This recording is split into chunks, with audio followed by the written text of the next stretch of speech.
And what I'm going to do here is hopefully give you an introduction for Dianne Saxe. I think a lot of you people don't really need to have a introduction for Dianne Saxe, but I'll do it nonetheless. And then by the time I'm finished, I'm hoping that she's on the call, but we'll see just how that goes. Um, Dianne Saxe is currently a counselor for the city of Toronto. She works for, she's out of the University-Rosedale ward. But prior to that, she's got a heck of a list of accomplishments in her bio. Um, really, she's no shrinking violet when it comes to environmental issues, no doubt about that. Yeah. Um, Her bio goes like this: she's one of Canada's most respected environmental and energy lawyers, with decades of experience as a nonpartisan expert and advocate for municipalities, businesses, nonprofits, and individuals. Councillor Saxe was the last environmental commissioner of Ontario. Wouldn't you know it, with Rob Ford around, she is the last. That's kind of bizarre. The independent guardian of the Environmental Bill of Rights.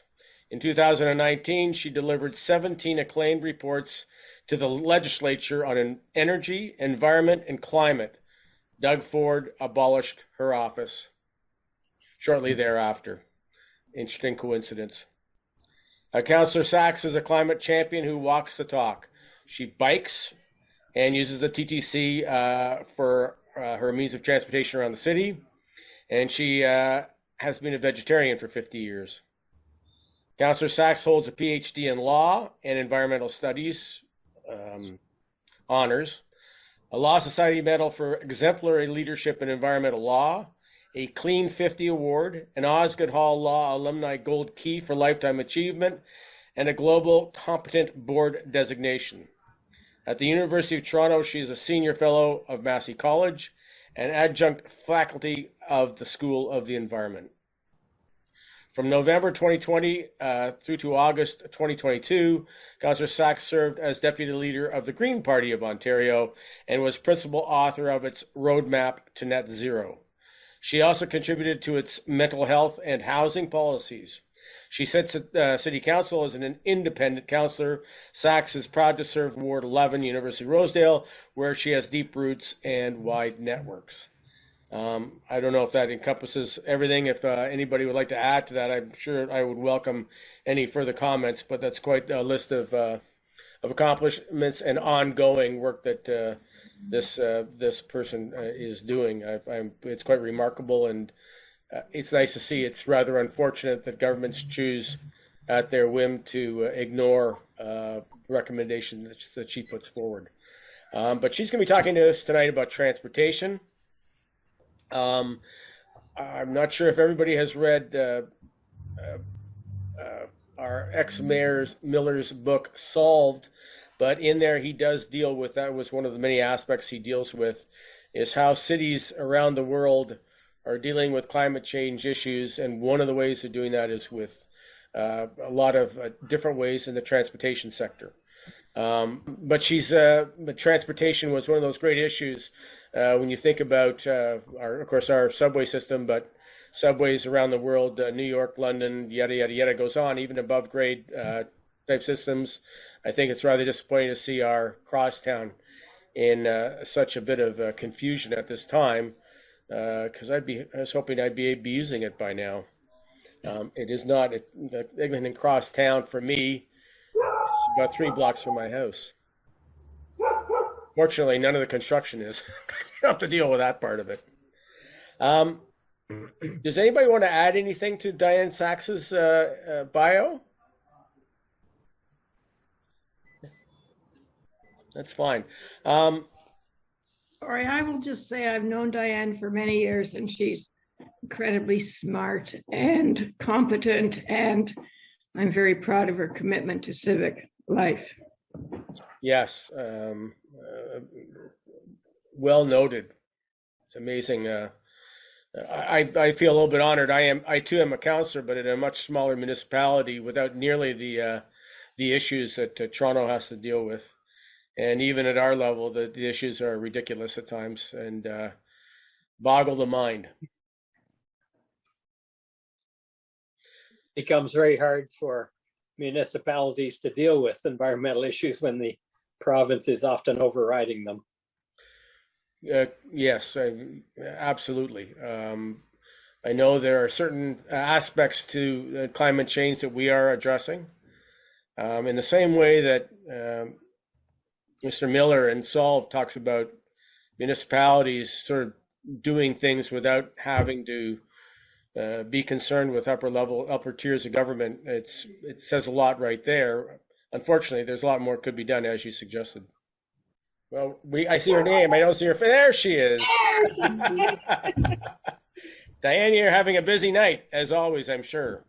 I am having a busy night. It's, you know, I am very fortunate. I have, of the 83 business improvement associations in the city, I have 22. And I have more residents associations than that. And we have at any given time 280 development applications. Yeah. And they're all competing for my evenings, plus a few other things, like you folks. So yes. Well, thank you very much for cutting away from the meeting that you were at to join us here. I've already given everybody a good bio for you. Okay, good. Well, I don't have to sit there through that. That's always good. Yeah. How many people do we have tonight? I guess I should be able to. 15, including you at the moment. And there may be others as we go along, but 15 is a little better than our last one.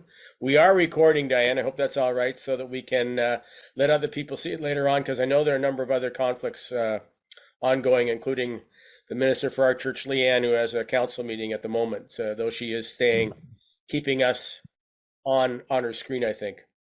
But okay. Anyway, if you'd like to take it away, what I'd like everybody to do is mute themselves. And Diane, I'll let you have the floor.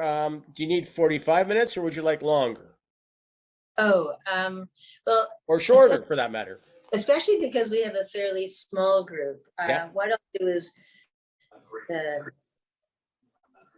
as these things go, I asked one of my staff to put together some speaking notes for me, and that's not what happened. So I'm kind of freelance here and tell you what the city's been doing on transportation and climate generally for the last little while, and then maybe giving us, a intimate group, we can have a conversation. I do a lot better with question and answer. As some of you know, I always like the PowerPoints, and that just wasn't possible in the circumstances. So. Oh dear. Would you like us to ask questions as you go along, or do you want to? Yeah, by all means. By all means, ask questions. I mean, my point is to be useful to you folks. Yeah. My understanding is that you wanted me to tell you about what the city's doing to green transportation. I hope that sort of matches what you were expecting. Yeah, really, yes, and it all sort of all encompassing as a result of our past Mayor Miller's book Solved. And yes. And his take on transportation within that book, and as we were just commenting, his very sort of optimistic and encouraging view of what municipalities and cities are doing in light of climate change. Well, I admire his optimism and his energy. I had the privilege of seeing him a couple of weeks ago at City Summit of the Americas. He's just always got more things on the go. So it's great. Yeah, and he still has a significant impact. People listen to him, which is great. Which is great, absolutely. So last week was actually a pretty big deal at City Council for anybody who cares about climate. We always have long agendas, but there were two groups of particularly important things we did last week. One of them is not transportation, but deals with housing. So you might have heard about the multiplex bylaw. Does this ring a bell to anybody? Okay, so basically the point is that until late last year, 3/4 of Toronto's real estate was reserved for single family housing. And most of those areas have been steadily losing population because houses like mine were built assuming that you'd have a mom and a dad and maybe an auntie or a grandmother and 2 or 3 or 4 kids. And well, at least in my kids, the kids grew up and moved out, and my husband died, and then it was just me alone in the house, but I was still here. So we have had significant population loss in a lot of the single family housing areas at the very same time that we've seen prices go through the roof. Young people can't find any place to live. And we also have a huge number of immigrants who also really, really struggle to find any place to live. And now we have a large number of people with good jobs, teachers, police officers, nurses, who simply can't afford to live in the city. So we have those two problems needed to find a solution. And so in Bill 23 last year, Doug Ford did force all municipalities to allow multiple units. It's one of the very few things he's done that is of value. But the city of Toronto, even 3 units is in most cases, I'm told, not enough to be worthwhile doing a major renovation. You certainly can do some things, but construction costs are so high, labor costs are so high. So the staff recommended that if we really want to see a significant creation of low-rise housing across the city, 4 units was more likely to be economic. And so that's what we approved last week. It's still subject to height limits, setback limits, but what's within the house, you can have one family taking a lot of room, or you can have 4 families now taking up different spaces, or I suppose different parts of the family who want independent living spaces. So all of that is now possible. And that also legalizes a lot of buildings we had already. Certainly in my ward, there were quite a few triplexes already, but they were all illegal. So you couldn't get a mortgage for them.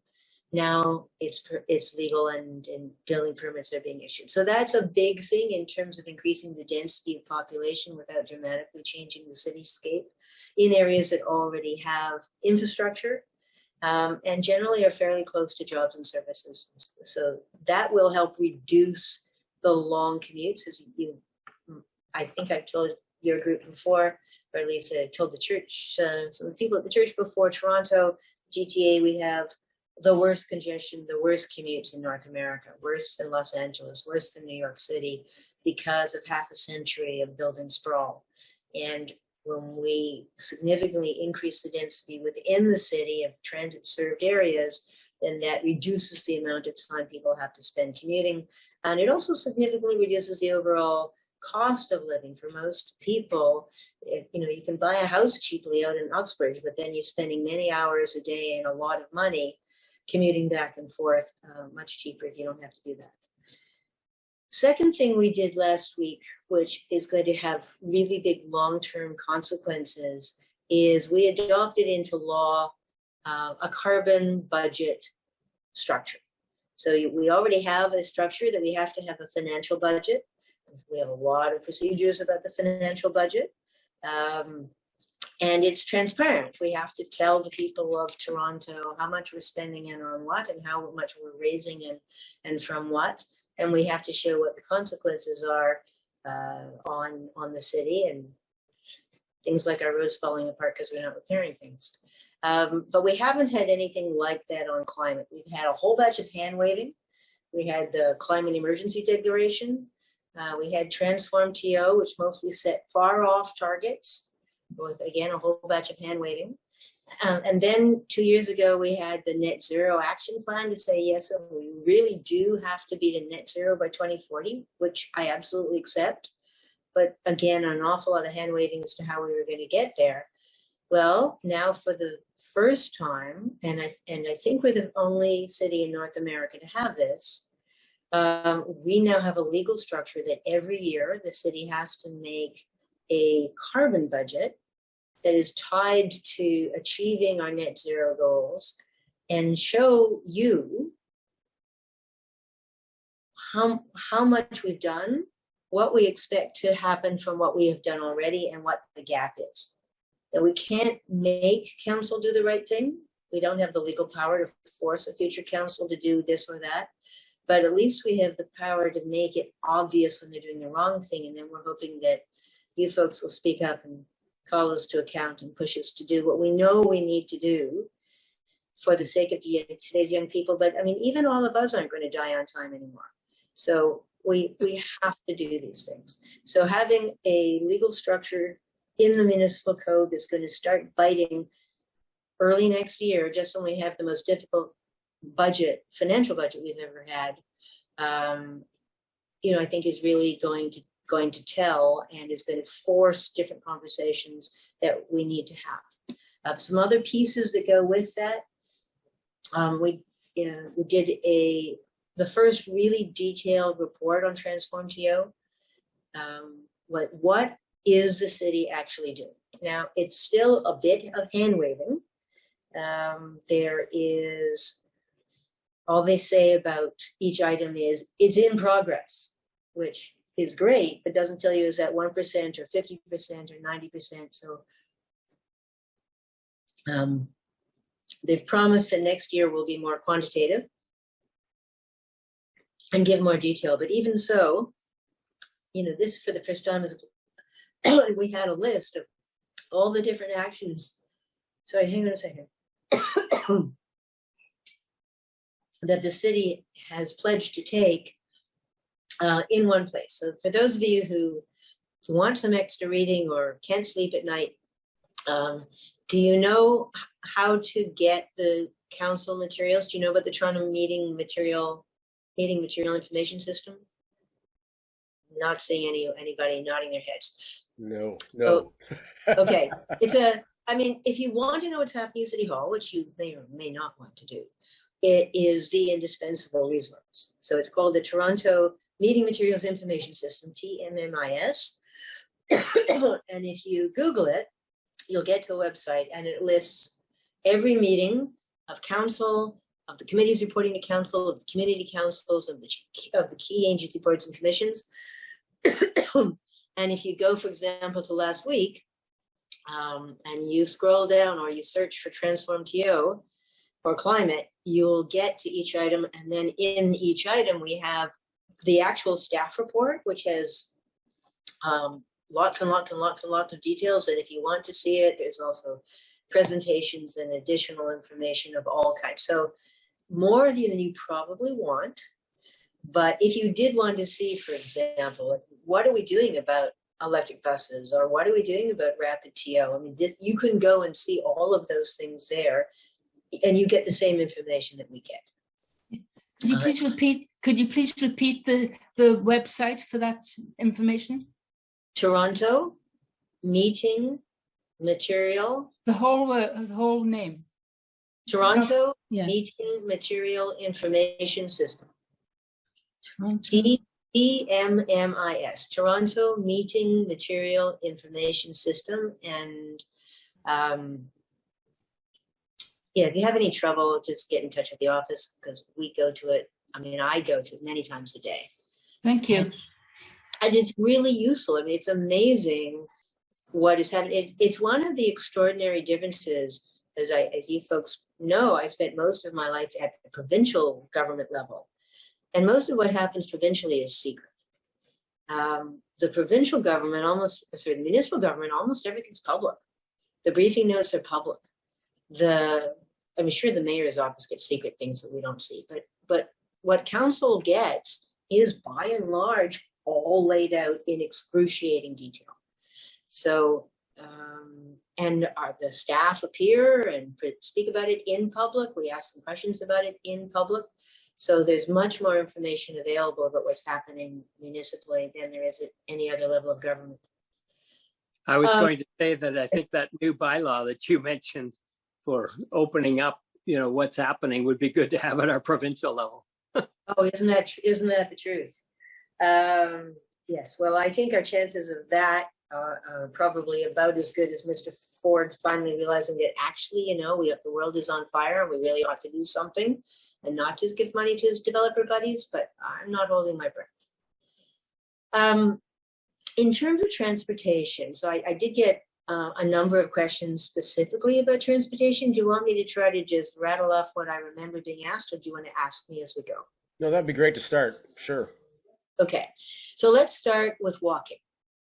Right, the most fundamental thing and that everybody does is walk, and I have been informed that Toronto is really outstanding in this area. Among North American cities, we have more pedestrians than most.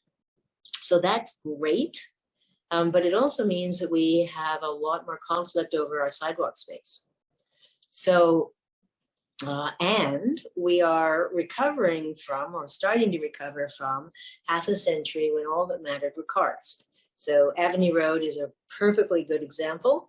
As you probably know, Avenue Road, I mean, it's horrendous right now. It's 6 lanes wide, and the cars, 85% of the cars speed, and there's almost no space for pedestrians. Well, why is that? Because it used to be a beautiful road with wide sidewalks and trees along the road, and the trees were all cut down, and the sidewalk was cut in half in order to make 2 more lanes for cars. So it's a very painful process clawing back some of that space from the cars to make wider sidewalks. And that's something that I'm working on all over the ward. Every opportunity that I get is whether to actually widen the sidewalks, which is one of the things we're working on in Avenue Road, or at least creating bump outs so that there is a narrower space for cars so they don't drive quite as fast and don't drive as fast right next to the pedestrians. You might have noticed Brown School just south on Avenue Road, just south of St. Clair. Again, because it's a 6-lane road and the cars behave recklessly, the cars were just zipping past the school kids as they were trying to walk into the school. And so the only thing that's been done on Avenue Road to improve it over the last 6 years that the residents have been begging for help is 4 big planters were stuck in front of the school. So at least the cars have to detour around a little bit and can't actually zip right next to the sidewalk where the children are standing when they're right in front of the school. We need a lot more of that sort of thing. I'm in Willowdale, and Yes. we've been working with the planning group in the city for 6 or 8 years now on creating from Shepherd up to Finch a more pedestrian and cycling oriented neighborhood with taking out 2 lanes of the 6 lanes. And Well, exactly. I can't believe it actually got passed by council last year or the year before, but the neighborhood is still pushing back on it, and I don't understand. I know. It's very frustrating. But I'm pushing it wherever I can. In every development application, I'm pushing for wider sidewalks, and so we are seeing the developers pull their buildings back because they won't approve it otherwise, so that we do get wider sidewalks. Pushing for street trees wherever I can. Of course, we've got a big fight with the utility companies. We don't want anything growing near their pipes or wires. But we're working really hard on that. Another thing that I did, which got me in lots of trouble, was to try to keep e-bike couriers from dangerous driving on the sidewalk. You know, we have a really big problem in my ward. I think I mentioned I've got 22 BIAs. I've got a lot of restaurants in my ward, wonderful restaurants. Absolutely, you should buy for the restaurants. And it's fantastic for the restaurants, the survival of the restaurants, especially during COVID, that home delivery has become much more accepted and much more feasible. And it is absolutely better for the city if the home delivery is done on a bike than in a car or a van. All of that's good. And it also creates employment. There's a lot of new immigrants who've got, basically no capital and don't speak English very well and don't have any Canadian qualifications, who can quickly make some kind of a living working really hard delivering on a bike. All of those things are great. But it's not great when they do it on the sidewalk. Now, e-bikes are fantastic. I fell absolutely in love with my e-bike and don't want to go back. If you have to go uphill or have old knees or have to do it all day long, an e-bike is a great thing, but it's heavy and it's fast. And both of those things make it much more dangerous if you're riding on the sidewalk where there are pedestrians and children and seniors and blind people and just people who have a right to walk in security on the sidewalk. And the city has been doing precisely nothing about this. So over the objection of a number of my colleagues, I brought a motion which was passed last week, asking the city solicitor and the city manager to tell us what we can do to keep dangerous driving of motorized vehicles on the sidewalk off the sidewalk. I've also been negotiating with Uber to try to get them to provide better training. Uber has about 80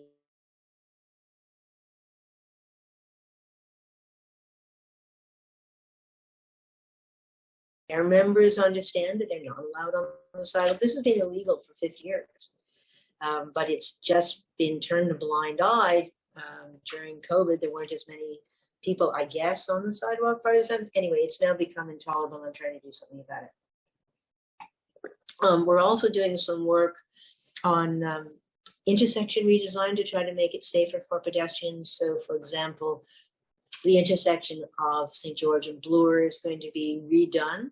The city is redoing that section of Bloor Street between Avenue Road and Spadina. The whole thing's being ripped up and rebuilt. And so this is going to be an experiment as can we make an intersection that is safer for everyone. Vision Zero, one of the things I campaigned on, this is the idea that no one should die because of a crash on the roads. And we know that most of the, human error absolutely is a cause, but bad urban design is a big part of the cause, and that's city responsibility. So we have made significant progress. There used to be 450 people killed or seriously life-altering injuries on our roads every year. The last number I saw was more like 270, still way too high, but a lot better. So continuing to work on infrastructure improvements, narrowing intersections, reconstructing intersections, especially ones where we have a lot of injury. You'll also see us moving bus stops, because we know that mid-block bus stops are associated with people running across the street and getting hurt. So trying to do a lot of different steps. Also reducing speed limits of vehicles, because we know that if you get hit by a car at 30 kilometers an hour, you got a 90% chance of surviving. If you get hit by a car at 50 kilometers an hour, I don't remember the stats exactly, but I think you've only got a 30% chance of surviving it at that point. So the survivability of a crash, I don't call them accidents, survivability of crash drops quickly the faster the cars go. And now that cars are so big and heavy, so again, you think about same thing I said about the bikes, like an e-bike might be 60 pounds. And we don't want that hitting people because that's heavy. Okay, now we've got, 5,000 pound cars? More and more people driving these giant vehicles. Somebody like me is completely invisible in front of these cars because I'm not tall enough. And so we really have to take extraordinary steps because the vehicles themselves are getting so much more dangerous. So working on all of that for pedestrians. The second thing is cycling, or at least more generally micro-mobility. So you've probably noticed on the road, there's just all kinds of different little wheeled things that people are riding around on. Some of them are the little scooters. We use the word scooter for two completely different kinds of vehicles, which is somewhat confusing. But you have the kind of fold-up scooters that I see people going extraordinary speeds on. We've got people on those single wheel things that look a little bit like flying saucers on their sides. You see every kind of bike, every kind of cargo bike. We see trikes, we see long-tail bikes, we see big Bertha front bikes. Skateboards, motorized skateboards. Motorized skateboards, absolutely. Anyway, there's just an astonishing array of ways that people are finding, skateways that people are finding to get around without having 3,000 pounds of metal around them. So that's good. It's much better for people to be going around with very small electric motors and not a giant vehicle. But it also creates other kinds of problems. But the key thing is they don't belong on the sidewalk. None of them should be on the sidewalk. And that means we have to give them safe places that are not on the sidewalk. And basically that is what we're calling bike lanes, although eventually we're going to have to come up with a different name because there's so many different kinds of things in them. And there's also the motorized scooters that look like little motorcycles that sometimes use these things as well. Now, fortunately, we are making significant progress, especially in my ward, knitting together a network of bike lanes and improving the protection of those bike lanes, which does make it more and more practical to get around on a bike, even if you have a 2-year-old with you or a senior like me or whoever. And so I cycle to work every day, and I am able to do it because there are bike lanes almost the whole way, including the university bike lane, and I certainly wouldn't be able to do it otherwise. And so we know there's a huge unmet need for safe infrastructure for micromobility, and the more we build it, the more people use it, and the more people use it, the more support there is for building it. So we're starting to see a bit of a virtuous cycle. We're also starting to see it for cargo. So I don't know if you've noticed, Purolator and FedEx have e-bike deliveries downtown now. Yes, you've seen that. And there's a I can't remember if it was Purolator or FedEx, one or the other. We've allowed to put basically a shipping container on public land, one at Spadina and Bloor and one on St. George just north of College. Have you noticed these? Yeah, it doesn't ring a bell to anybody? Well, next time you go by, you can look. So, for example, in the parking lot over the subway station at Spadina and Bloor, there is a shipping container. And during the day, this shipping container is basically, it's a small Purolator store. You can drop off your packages, you can pick things up, you can, buy the box and then send things, which is convenient. It's right across from the subway station, right, and the library. But at night, it's where they park and charge the e-bikes that they're using for couriers downtown, which are these big Bertha things with this sort of, it looks like almost like, you remember seeing an ice cream truck that's a bicycle with the big thing in the front with the ice cream? Okay, well, it's like that, except the big thing in the front is the packages. And they have to charge them overnight and park them somewhere overnight. And so they drive them right into this shipping container, lock it up all night. And then, of course, they're charging overnight, which is when we want them to charge because there's extra electricity at night and it's the cleanest electricity at night. And in the morning, they open the door, they drive the things out, they open the window, and boom, they've got a store again. So we've got 2 of those going right now. The third company, DHL, is supposed to be starting as well. And this was only practical because we now have the bike lanes. But it allows deliveries to be made downtown. Now, driving around downtown is awful. And it is now much worse and going to be much worse thanks to our dear friends at Metrolinx. Right? Metrolinx is doing their very best to break downtown. So from where I sit at City Hall, I can see where they've closed Queen Street. And of course, they've also blocked off part of University Avenue and many other things in addition to the Great Tree Massacre. So driving downtown is awful. And if you're a small business and you really need your purple people eater to be delivered, now to a customer, bike is faster because you can actually go on the bike lanes and you can get around. And the dog. And I'm working very hard to make sure that we keep bike access even through these construction sites everywhere we can so that people can get around them, so that there is some way for goods to get around. So this is, again, this is a bit of a virtuous cycle. The more the big companies say, you know what, this is actually pretty good, and the staff like it. We've seen this many times before, that people who cycle to work or cycle for work are happier than people who drive to work or drive for work. It is, it's a better mesh with the actual, what the body wants. You get daylight, you can smile at people, you're not sort of locked in your box, and you feel better after exercising. So anyway, that's working very well.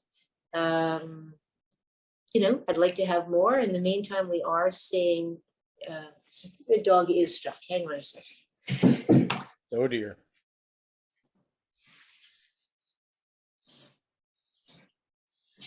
Nothing like pet interruptions.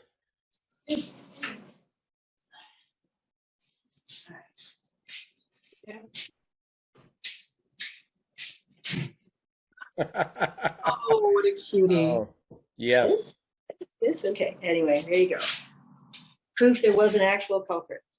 Dianne, just a moment there, just talking about bike lanes, since I Yeah. have been using one on Sherburne Street now and was using Sherburne Street before the bike lane was put in and was very thankful when it was put in. With all the different vehicles now using bike lanes, I'll take everything from motorized wheelchairs now to e-bikes to Yep. e-courier services. The bike lanes are not wide enough. Is there any thought to changing that? Well, I mean, I'm certainly having the same experience. And the other thing, of course, is when I first started cycling into work, usually I was by myself. And I think this morning I was behind like 8 cyclists at the light. So yeah, exactly. There's more and more people using it. I honestly don't think we're going to see those widened anytime soon. We've got so many other places where we're trying to get the first bike lanes, but I absolutely hear what you're saying. And it clearly means that as we build new ones, we need to make them as wide as we can, because we know that the usage is only going to increase, has to increase. It has to increase for a lot of reasons. One is that the cost of living is very, very high. And for many people, it just, it makes financial sense to cycle instead. It's a lot cheaper. And as well as, I remember Glenn Murray saying the biggest raise he ever got was when he sold his car, because it saved him about $11,000 a year. So good point. Good point. We are trying to build them wider where space permits. And while we're talking about traffic just in general, I don't head downtown as much as I used to since I'm retired as well and up north most of the time. But when I am go downtown, I either bike or transit. But I've noticed a significant, this is post-COVID, increase in the volume of traffic on primary arteries downtown. And I know that there are concerns levied against transit over issues of violence, et cetera, et cetera. Is the city attempting in any way to try and reduce? I mean, the TTC for the most part does work. I mean, it has its moments, obviously. But is there any kind of effort ongoing to try and get people out of those cars and into the TTC where they used to be? Yeah, well, the one piece of good news, I looked at the Toronto dashboard. To be honest, I didn't know we had a Toronto dashboard. But if you Google Toronto dashboard, we have a Toronto dashboard. And one of the things on there is a couple of stats showing that ridership is on the TTC is going significantly up. I was really pleased to see that. Both revenue and ridership are up a lot since last year. I think ridership was up 33% or something since last year. So, there was a lot of excitement in the news in January. People having to go back to work downtown. Well, exactly. People are starting to have to go back to work. I mean, not every day. We are having, The Economist had a word of the year, a twat city. I thought, what the hell is a twat city? And they met Tuesday, Wednesday, Thursday. And there definitely is some of that. But even so, just the fact that people are going back downtown, the ridership is up significantly on the TTC. I'm glad to see it. And yes, I mean, I know a number of people who told me, well, I used to take the TTC, but it was COVID, and then I was worried about violence. I got in the habit of driving. I think they're going to fall out of the habit of driving because driving is going to be so miserable. At least some of them will. And also, I think the cost of parking is going to keep going up. So we know that driving demand is not very cost sensitive, but it is somewhat cost sensitive. And it certainly is very sensitive to time. So if people end up finding that they spend longer sitting in traffic than they would getting around some other way, I think people will switch. At least a significant number of people will switch. And the safer we make it to cycle, the more people switch. So I see a huge range of people now cycling. Also, another thing that I think is helping is the big expansion of bike share. So bike share is actually a tremendous success story in the city that we don't talk about very much. One stat that astounded me was that last year there were more bike share rides than there were tickets sold to professional football, basketball, baseball, and hockey put together. Yeah, and it's growing steadily. So one of the things that we approved, I think it was last month, was a new pricing structure for the Toronto Parking Authority, which operates bike share, so that they can significantly expand, so that within the next 2 years, they will finally have bike share stations in every ward, because they don't yet. There will be 10,000 bikes, 2,000 of those will be e-bikes. So I'm taking steps to get electric bike stations put in several places in my ward. You know, we've got the hill, and we've got a lot of people with knees like mine. And so e-bikes are really, really, really useful. They were monopolized when they were free by the couriers, but now that there's a charge for them per minute, they're much more available for everybody who wants to use them. And they made a big partnership with Tangerine about 2 weeks ago. So Tangerine's now a lead sponsor. So if you notice such things, you will see that some of the bike share bikes now are orange. They always used to be green, and now there will be a batch of them that, okay, I'm not supposed to call it orange, I'm supposed to call it tangerine. Anyway, they're orange colored bikes. Easier to see as well. Easier to see, for sure. And a 5-year deal that will, again, provide a big infusion of funds to rapidly expand the system. Because that's what we need the most, is to have those bikes available everywhere and the stations available everywhere. Again, if we think about who are the neediest people in the city who need to have access to a bike, well, you know, the inner suburbs are where we have the highest concentration of poverty. And bike share is the best bargain in the city, $105 and an infinite number of rides all year round. But that's not a good bargain unless there's a bike share station near where you live and near where you need to go. So making the stations ubiquitous is really key to making it work for lots more people. And that's something that we are seeing being rolled out as quickly as possible across the city. And it's also started doing corporate deals where you get a certain number of people at a workplace together, then bike share will offer a discount. Right, and might bring a station to you as well. Yeah. Yes, exactly. And I'm trying to do the same thing for Toronto Community Housing. So we have a bike share station right in front of 250 Davenport. Some of the people at 250 Davenport were not that excited about having a bike share station there. But one of the other things that I negotiated this year is a time to pay option. So, you know, there are people for whom $105 at a shot is a lot.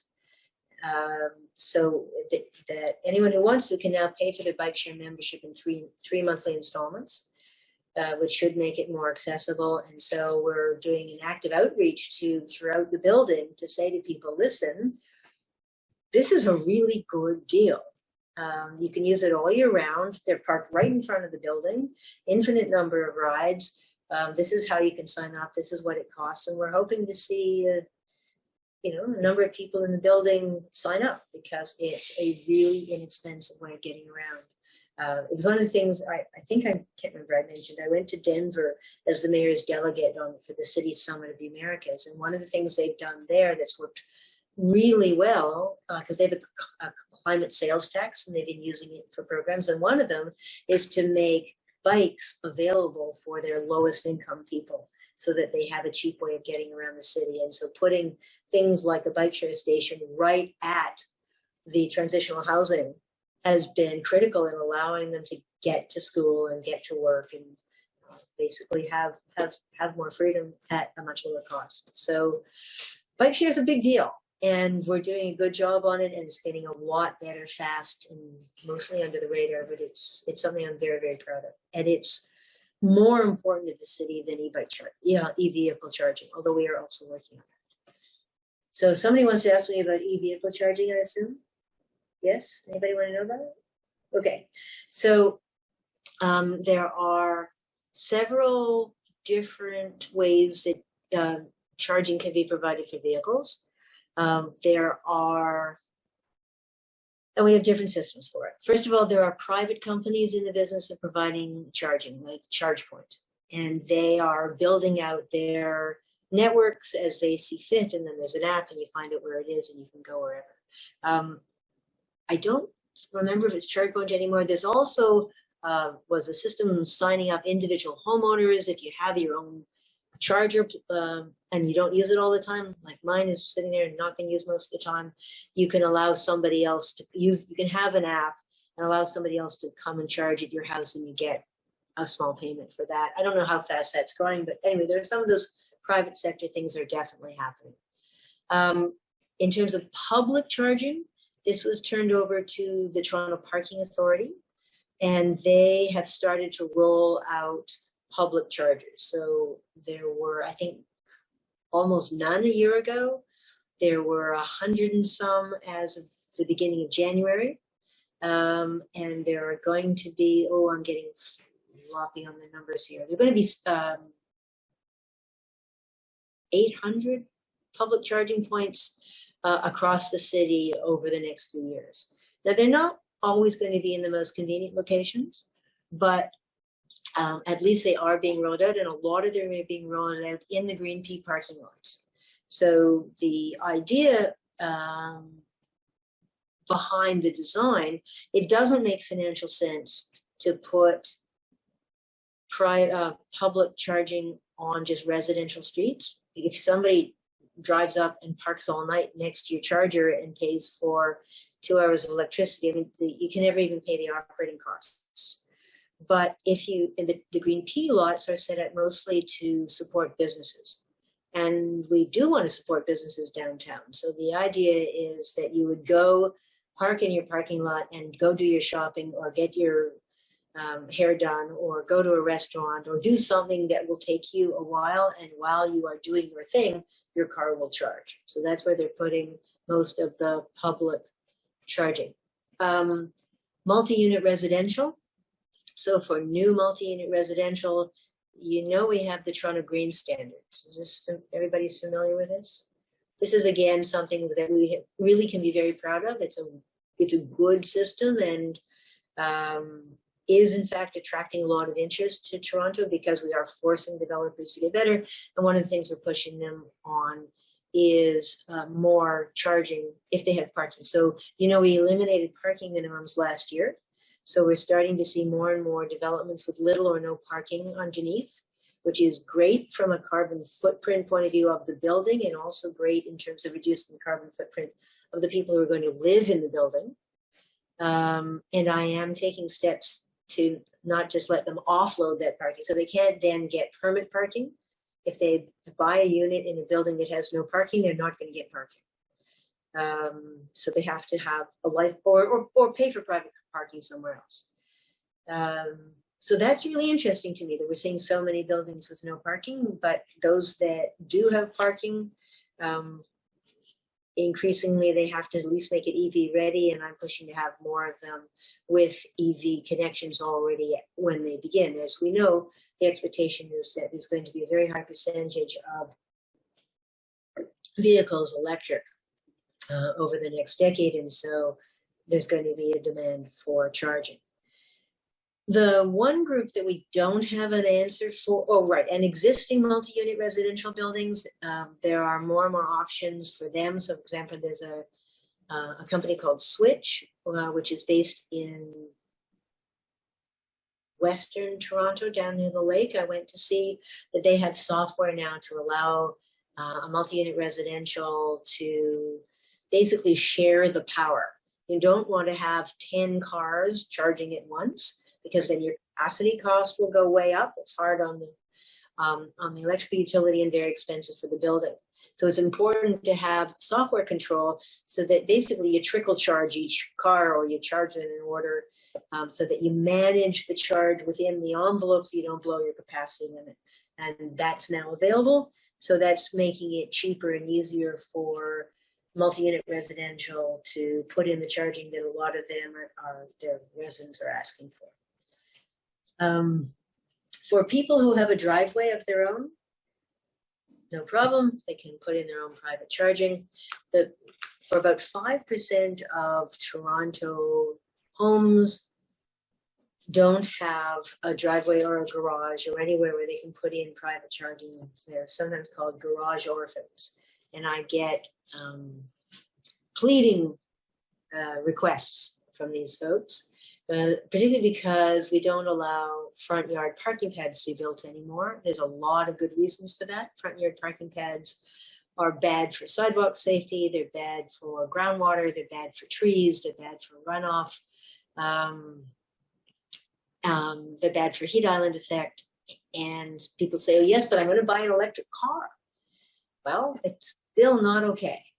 So I did ask staff to do an investigation, report back. Is there anything we can do for these folks? Is there any way that we could allow privately owned charging infrastructure basically attached to a public pole at the roadside? And the answer was no. So we don't have an answer for those folks right now. They'll get, then they have to go to a restaurant or go get their hair done or go shopping and get it charged while they're at a Green Tea parking lot, or get an e-bike, which is much, much cheaper and does most of the same things. I have a question. It would be good to see more Green Tea parking lots having something available. I've And had a more solution for my vehicle in Willowdale again, because I can't convince our condo, which has 600 parking spots, to put in 1 or 2 shareable charging stations. But I have found, actually right near North York City Centre, a commercial building that has gone ahead as a way to attract people to get more electric vehicles to drive to work. And they've got something like 16 Tesla chargers and another half dozen non-Tesla. And I can go there in the evening or on weekends, and for the cost of parking, which is about $6 at those times, I can charge my vehicle. Oh, great. But yes, we'll see. As I say, if I'm remembering correctly, about 800 EV chargers that Toronto Parking Authority is pushing out, and they're coming steadily. So, if you go to Fiesta Farms, for example, it's great garden center, great supermarket. There's now, this year, there are going to be 2 EV charging right in front of the store. So those sorts of things are gradually coming around the city. Maybe they can get a deal on buying the charging stations that Ford removed from the GO stations. Oh, God. Well, hopefully we get better ones. And of course, I'm trying to get them to go towards bi-directional charging too, but that's another story. Yes, Joyce. So I'm at Lawrence Park Community Church up at Lawrence and Bayview, and we actually have we own a Green Pea parking lot. And we would really like to see some EV chargers in there, because we're right across the street from Sunnybrook, which is why Green Pea was so attracted to using our parking lot for a Green Pea parking lot. And of course, people are probably going to be there for at least a couple of hours. Right. So Joyce, send me an email with the details, and Okay. I promise to send it to the Vice President of TPA. Thank you. Okay, great suggestion. And then is there any consideration to providing some sort of incentive for private homeowners with driveways to install chargers? Because that is a bit of a significant financial investment over and above the purchase of a vehicle. The city certainly can't. Yeah. But once you're going to save so much money having an electric vehicle anyway, the cost of the charger doesn't change that calculus very much. And as the vehicles continue to improve and the range improves, well, anyway, I mean, I guess I'm not a good example because I really like my car, but I don't drive it very much. So it's I mean, some of the manufacturers are even including Yes, chargers. they are. Yeah, I do know that. Yeah. that's good. That's good. Yeah, because that's my sister got a charger when she purchased her E EV. Yeah, I mean, a Tesla, if you have a Tesla, you can already have it. And if you have a Tesla battery, they already work together to provide backup for your house. So that's another reason that people might eventually want to do it, just to have backup, because we know that the electrical grid is going to become less and less reliable as we get into more climate extremes. A lot of Toronto's electrical infrastructure is quite old. And it's astonishing to me, actually. When things were designed for Canada, they thought about cold. They didn't think a lot about extreme heat. And we're now getting more and more extreme heat. And it turns out that it only takes, I think, a couple of days at really high temperatures, the kind we now get, where you can permanently damage the lifespan of a transformer. So, yeah, well, it wasn't going to ever be this hot, right? Exactly. So, so that was private vehicles. Then also, we're going to have a parking strategy this fall, so I think we'll see parking rates go up, and TTC and other vehicles. So I don't know if you noticed, but the TTC got the first of its last order of hybrid buses. So by 2025, they will only buy zero emission buses from then on. But last year, they ordered sort of a transitional vehicle, 336, I think, hybrid diesel buses. But the drivetrain is completely electric. All of the onboard equipment is completely electric. All that the diesel does is it charges the battery when necessary. So these are good vehicles for the mechanics and the drivers to learn a lot about driving an electric vehicle without having to take the whole risk of a purely electric vehicle yet. They have 60 purely electric buses, and they will be buying a lot more.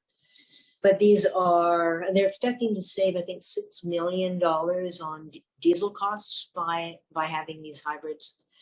Similarly, the other heavy vehicles around the city are great steps are being made. So the fire department ordered its very first ever 2 all-electric pump trucks. I am told, having no expertise on this, that a pump truck is one of the most difficult vehicles to electrify, because you don't just need the engine, you need the vehicle to get from A to B, which people know how to do. But when you get there, you need to run pumps for long periods of time, throwing very large amounts of very heavy water high up in the sky. So the amount of power requirement is enormous, and that's been very difficult to meet. But anyway, they've ordered their first 2 electric pump trucks. They will arrive next year. And anyway, then they'll figure out how they work. Similarly, the ambulance folks are working to order their first all-electric ambulances. They almost had it. They found a Quebec supplier that makes and sells electric ambulances, and everything was good. And it turned out that the Quebec ambulances are too big to fit in our ambulance bays, because our ambulance bays are squished. So we need ambulance decks. I mean, I don't know why Quebec's ambulances are bigger than our ambulance bays, but I've been in the ambulance station and it's so cramped. There's no extra room for anything. So anyway, but they're working on it. So the fire department, the police department, well, the police are slow on this, very slow. But in any event, Police cars be EVs. There's no reason. well, exactly. And so, one of the things But cops are very particular about their cars. they are. But Joyce, there's this little town in Mexico. I'm told the second most indebted poor town in all of Mexico, Hermosillo. And they have electrified their entire police fleet and saved money. Yeah. Oh, So, yeah. And they go faster anyway. And they start Exactly. They accelerate go- significantly faster. Yeah. right. And so at the beginning, the old cops didn't want to try it. And then once they got to try it, they wouldn't want anybody else to take their electric car. So anyway, we're working on it. But the point is that all these different kinds of vehicles that the city has, we are making progress. And not only that, but one of the departments has volunteered to give its staff the option to use a bicycle. And Fleet Services is buying some bicycles so that I think it's licensing and inspections can do some of their work on a bicycle. So, What about the garbage trucks? So garbage trucks, it's a good question. Some of the garbage trucks are going to get to gas, like methane, because what does a landfill produce? Lots and lots of methane. Excellent. And so rather Some than conversion stations, right? or just get burned, some of it is now going into the garbage trucks, which I think is a good way to use them. And I just got briefed a week or two ago about the plan to make another digester at another landfill to capture more biogas so we can use more of it. So slowly, but the Fleet Services managers they're keen. They're really keen. They were delighted to have me kick their ass on this. And so they could go back to everybody else and say, oh, the council's really being very difficult about this. We have to go faster. So they're very willing partners, and it's good to see.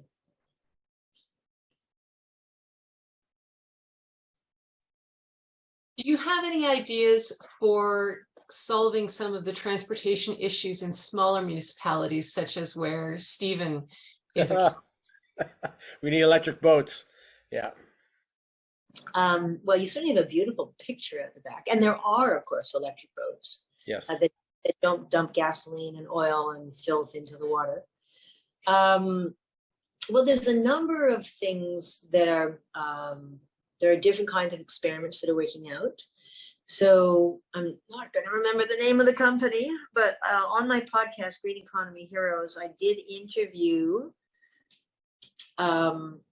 two different transportation providers, one for Cochrane, Alberta, and one who does a number of the smaller municipalities in Ontario with variations of transit on demand. So it's quite expensive to have a great big bus doing a standard route, and it tends to be pretty poor service. People only use it if they're absolutely desperate. And when you don't get a lot of service, you don't get a lot of customers. So the damn thing never makes money, and you're basically in the toilet. What these companies realized was that now that everybody has, or not everybody, most people have a smartphone. It's much easier to make the bus go only where it's wanted. It's like an Uber bus service. It's sort of like a service. So what they do in Belleville, if I'm remembering correctly, is there are, several hundred bus stops. Like that have a post and can be a stop, but the bus only stops there if somebody asks for it. So you have to, if you want to go from bus stop 103 to bus stop 27, you either phone in or you do it on your app and you say, I want to be picked up at, whatever I said, 103 at 10 in the morning, and I'm going to 27. And those are recognized routes. So they then design the route. It's like the traveling salesman problem, so that they can minimize the time for people to get from A to B. And they were telling me that in Stratford, for example, it used to be faster to walk across town than to take the bus. It used to take 45 minutes to cross town on the bus, and you could walk across in about 40. And now it takes about 18. So people are walking faster. Is that what you mean? Yes, that's exactly right. They got new shoes and they go super fast. And so people are able to have a second job or take an evening course or do things that they couldn't do before. And it's cheaper for the city because the buses are only going where they're wanted. So those are some of the options that I've heard about that make it work. Cochrane, Alberta, They have, again, I'm going on memory here, so I may not have it exactly right, but my recollection is they have mini buses that basically do the feeder routes. So they have a spoke and wheel system, and the feeder routes feed into a larger bus, which then takes you to, if you're going to the next town or whatever. But in either case, they couldn't afford to have a conventional transit system, and the service wasn't very good. And by having a booking system, they know in advance who wants to go where, and they're able to consolidate. Probably would work with a boat. I do know there have been a number of EV chargers installed in Port Severn, where our municipal offices are, which is great and nice to see. But that's only one location, and it happens to be right on the 400. So, but hey, it's a good start. It's a start. Absolutely, it's a start. And well, here's another example of something that worked really well. The Northern Bruce Peninsula is an area. It's a beautiful, beautiful area. Who are small business people, right? They'll have one lodge or one restaurant or one little hotel that's, you don't have the big chains up there. And they wanted to have EV charging, but really didn't feel it was too expensive. And what if you got the wrong kind? And who can you trust to do it? And basically, nobody did much of anything because it was all too scary. And a friend of mine donated some money that was then used by the Biosphere charity to provide an EV charging service to any of the local hospitality businesses who wanted one. So they did the research, they picked the charger, they picked the contractor, and they paid half or 2/3 of the cost. And all people had to do was sign up. And as a result, they got something like 45 or 50 of the local tourism operators putting in EV chargers who wouldn't have done it, which means it's now practical to tour the Northern Bruce Peninsula with an EV, and also meant that those operators then could afford to have an EV for themselves because they now had the charging infrastructure. So it made a comparatively small amount of charitable money go a long way because the Biosphere charity was trusted by the residents, and they were helping each other. So that was another really good example of a small municipality where EVs are now much more practical than they were before. Interesting. That is interesting. Any other questions? Yeah, you've actually filled the time very nicely, Dianne. Thank you good. very much. Maybe I'm done. Great. Yep. But we're open to questions. If anybody has any, please. If it's okay with Dianne, ask away. Anne. 5 more minutes. And got both hands. Both hands. Well, I wanted to ask. Do you want to go ahead, Anne, and I'll follow up? Quick question about the Eglinton Crosstown. I live on Victoria Park, just south of the Crosstown. I was really looking forward to it. Now I think I will be dead before it ever operates. Yeah. Now you're on council, can you give us the inside scoop? A heck of a question. No, we don't know anything. We've got Metrolinx has flatly refused to answer any questions. Oh my gosh. So an interesting comparison this week. Turn it into bike lanes. This comparison showed all of the major projects around the city that done in less time than Metrolinx. Exactly. Well, but again, if they'd left it to the TDC to do, it would have been done by now anyway. Never mind. Next question. Well, it was just about the rapid TO, the designated bus lanes that had been introduced. I just wondered how those were working, if they're still in place, and whether you're thinking of expanding that. Well, I am certainly thinking of expanding it. The Transform TO report that we got last week said that a next step was coming to Executive Council soon, and I haven't seen it. So I did speak to the deputy mayor about it a few months ago, and her point was that we can't do it without the support of the local councillor. And, some of the local councillors up there are pretty retrograde. Jamel Myers would be very supportive, but the lanes sort of cross wards. So I don't know. I am going to support it enthusiastically when I can, but I really have have to respect that the primary say what happens in a ward is that ward's councillor. Mhm. And it's pretty rare for other councillors to actively oppose what the local councillor wants. I mean, among other things, we want respect for the things we want to do in our wards. And so there is a Yeah. lot of live and let live at council. So unless the local ward councillors want it, it's not likely. Which I think is a shame, because bus lanes and bike lanes are the cheapest, fastest, most transformative things we can do. And they're really important for equity for the people who live there. But, I mean, I don't know. Gary Crawford now says he's going to run for MPP. So maybe we get somebody there who's going to be a little more progressive. I mean, it's possible. Any other questions? Well, just Yeah, one yeah, more. yeah. In Glasgow, I know they're very soon going to be stopping cars of a certain age from entering the center of the city. Are there I any think they do that thoughts in of London now. So are we They're talking doing about it the in London? driver or the car? the car cannot go? Maybe both, Steve. Well, I mean, it's That a might good be point. better too. This age It's- might. Yeah, it's a good point because older cars are disproportionately more polluting. I don't know of anything like that. I mean, one of my motions was about getting the city to cut down as much as possible pre-2008 diesel engines that the city owns and uses because they are so exceptionally polluting with toxic pollution. Mhm. I am not aware of anything about restricting access into the city of the old. It's a good question. We'd have to have a strong mayor who was really actively interested in this. So everybody should vote in this election, please. Who for?